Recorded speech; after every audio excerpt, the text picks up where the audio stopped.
السلام علیکم ورحمۃ اللہ وبرکاتہ۔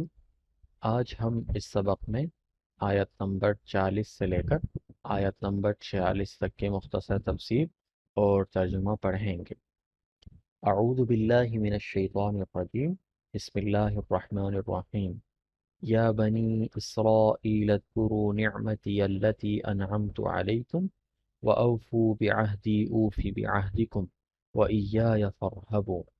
اے بنی اسرائیل، میری وہ نعمت یاد کرو جو میں نے تم کو عطا کی تھی، اور تم مجھ سے کیا ہوا عہد پورا کرو تاکہ میں بھی تم سے کیا ہوا عہد پورا کروں، اور تم کسی اور سے نہیں بلکہ صرف مجھی سے ڈرو۔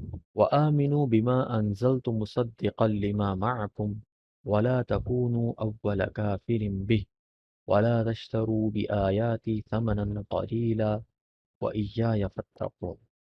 اور جو کلام میں نے نازل کیا اس پر ایمان لاؤ، جبکہ وہ اس کتاب یعنی تورات کی تصدیق بھی کر رہا ہے جو تمہارے پاس ہے، اور تم ہی سب سے پہلے اس کے منکر نہ بن جاؤ، اور میری آیتوں کو معمولی سی قیمت لے کر نہ بیچو، اور کسی اور کے بجائے صرف میرا خوف دل میں رکھو۔ وَلَا تَلْبِسُوا الْحَقَّ بِالْبَاطِلِ وَتَكْتُمُوا الْحَقَّ وَأَنْتُمْ تَعْلَمُونَ۔ اور حق و باطل کے ساتھ گڈمڈ نہ کرو، اور نہ حق بات کو چھپاؤ جبکہ اصل حقیقت تم اچھی طرح جانتے ہو۔ وَأَقِیمُوا الصَّلَاةَ وَآتُوا الزَّکَاةَ وَارْکَعُوا مَعَ الرَّاکِعِینَ۔ اور نماز قائم کرو اور زکوٰۃ ادا کرو اور رکوع کرنے والوں کے ساتھ رکوع کرو۔ أَتَأْمُرُونَ النَّاسَ بِالْبِرِّ وَتَنْسَوْنَ أَنفُسَكُمْ وَأَنْتُمْ تَتْلُونَ الْكِتَابَ أَفَلَا تَعْقِلُونَ۔ کیا تم دوسروں کو نیکی کا حکم دیتے ہو اور خود اپنے آپ کو بھول جاتے ہو، حالانکہ تم کتاب کی تلاوت بھی کرتے ہو؟ کیا تمہیں اتنی بھی سمجھ نہیں؟ وَاسْتَعِینُوا بِالصَّبْرِ وَالصَّلَاةِ وَإِنَّهَا لَكَبِیرَةٌ إِلَّا عَلَى الْخَاشِعِینَ۔ اور صبر اور نماز سے مدد حاصل کرو۔ نماز بھاری ضرور معلوم ہوتی ہے مگر ان لوگوں کو نہیں جو خشوع یعنی دھیان اور عاجزی سے پڑھتے۔ الذین یظنون انہم ملاقو ربہم وانہم الیہ راجعون۔ جو اس بات کا خیال رکھتے ہیں کہ وہ اپنے پروردگار سے ملنے والے ہیں اور ان کو اسی کی طرف لوٹ کر جانا ہے۔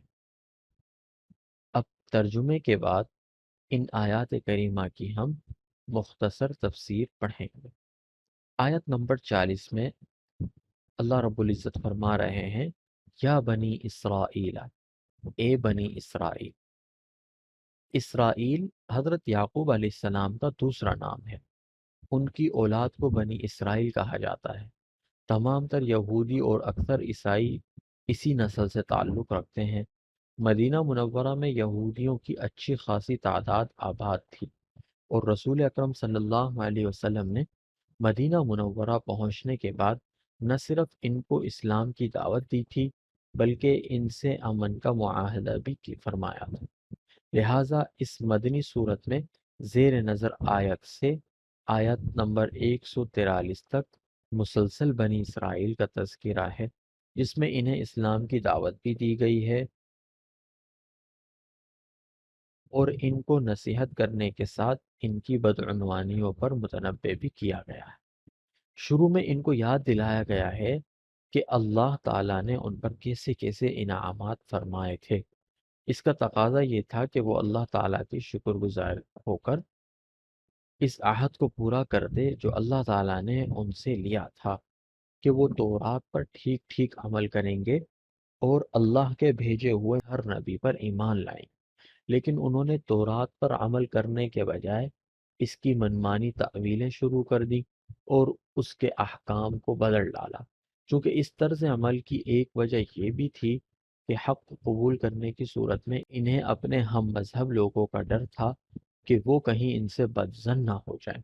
اس لیے ان دو آیتوں کے آخر میں فرمایا ہے کہ مخلوق سے ڈرنے کے بجائے انہیں اللہ تعالیٰ سے ڈرنا چاہیے اور اللہ کے سوا کسی کا خوف دل میں نہیں رکھنا چاہیے۔ آگے آیت نمبر وَآمِنُوا بِمَا أَنزَلْتُ مُصَدِّقًا لِمَا مَعَكُمْ، اور جو کلام میں نے نازل کیا اس پر ایمان لاؤ جبکہ اس کتاب یعنی تورات کی بھی تصدیق کر رہا۔ اس آیت کریمہ کے اندر بنی اسرائیل کو یاد دلایا جا رہا ہے کہ قرآن کریم وہی دعوت لے کر آیا ہے جو تورات اور انجیل کی دعوت تھی، اور جن آسمانی کتابوں میں وہ ایمان رکھتے ہیں قرآن کریم انہیں جھٹلانے کے بجائے دو طرح سے ان کی تصدیق کرتا ہے۔ ایک اس لحاظ سے کہ وہ یہ تسلیم کرتا ہے کہ یہ کتابیں اللہ کی نازل کی ہوئی تھی، اور یہ اور بات ہے کہ بعد کے لوگوں نے ان میں کافی رد و بدل کر ڈالا جس کی حقیقت قرآن کریم نے واضح فرمائی۔